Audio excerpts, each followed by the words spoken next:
तर मित्रांनो नमस्कार. विण दोघातलीही तुटेना या मालिकेच्या 9 मार्चच्या भागामध्ये आपण बघणार आहोत. इकडं मात्र अंशुमन कुणासोबत तरी बोलत असतो. मल्लिका आणि अर्पिताला हे सगळं माहिती असतं. अंशुमन हे सगळं बोलताना त्यांच्याच घरात काम करणारी एक मुलगी मात्र ते सगळं काही ऐकते बघते. त्यानंतर अंशुमनचं लक्ष तिच्याकडे जातं.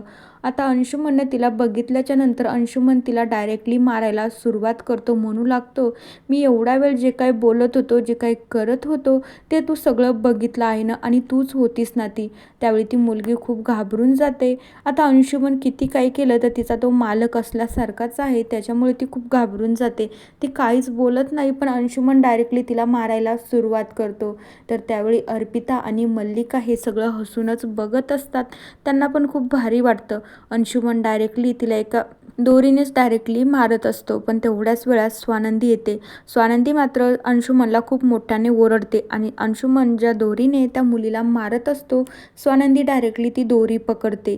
तेवढ्या वेळामध्ये अर्पिता आणि मल्लिका तर खूप घाबरून जातात की आता या अंशुमनचं काही खरं नाही. आता ही स्वानंदी आली म्हणल्याच्या नंतर ना, आता इथे समर आणि ती म्हातारडी पण येणारच झाली.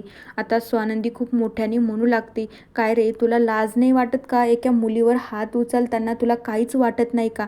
तुला पण तुझी आई आहे, बहीण आहे ना, मग काय दुसऱ्या मुलीवर हात उचलताना तुला थोडीशी लाज कशी वाटत नाही रे?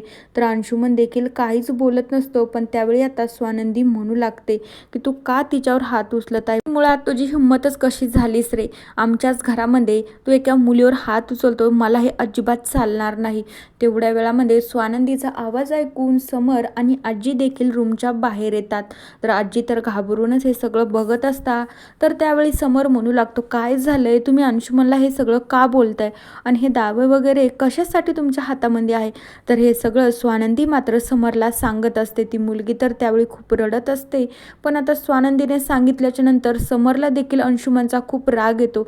अंशुमन काही ना काहीतरी त्याचं चालूच राहतं. त्यानंतर समरला तर पहिले अंशुमनवर खूप विश्वास होता, पण एका क्षणासाठी स्वानंदीने त्या मुलीचा व्हिडिओ जेव्हा अंशुमनचा समरला दाखवला होता, तेव्हापासून समरचा देखील अंशुमनवरचा विश्वास उडालेला असतो. पण तेवढ्या वेळात स्वानंदीने सांगितल्यावर समरला देखील अंशुमनचा खूप राग येतो. तर आता समर म्हणू लागतो, अंशुमन, आतापर्यंत ना तुला छोट्या मोठ्या शिक्षा मी दिल्या, पण आता या गोष्टीमुळे ना तुला मोठ्यात मोठी शिक्षा झाली पाहिजे. तर त्यावेळी स्वानंदी मात्र तिचा पदर वगैरे कमराला खोचते आणि डायरेक्टली अंशुमनला त्याच दाव्याने मारायला सुरुवात करते. तर त्यावेळी स्वानंदी म्हणू लागते, आमच्यामधली जेव्हा सहनशक्ती संपून जाते ना, तेव्हा आमच्यासमोर किती का मोठा माणूस येऊन उभं राही ना, आम्हाला त्याच्याबद्दल काहीच वाटत नाही. आम्ही त्याला पण लढायला बसलोय. तर स्वानंदी डायरेक्टली घरच्या सगळ्यांसमोर अंशुमनला मारत असते, तर अंशुमन काहीच करत नसतो. तर मित्रांनो, बघूया येणाऱ्या भागांमध्ये आपल्याला काय बघायला मिळतं. तोपर्यंत या मालिकेच्या पुढील भागांच्या अपडेट्ससाठी आपल्या चॅनलला सबस्क्राईब करा. So bye.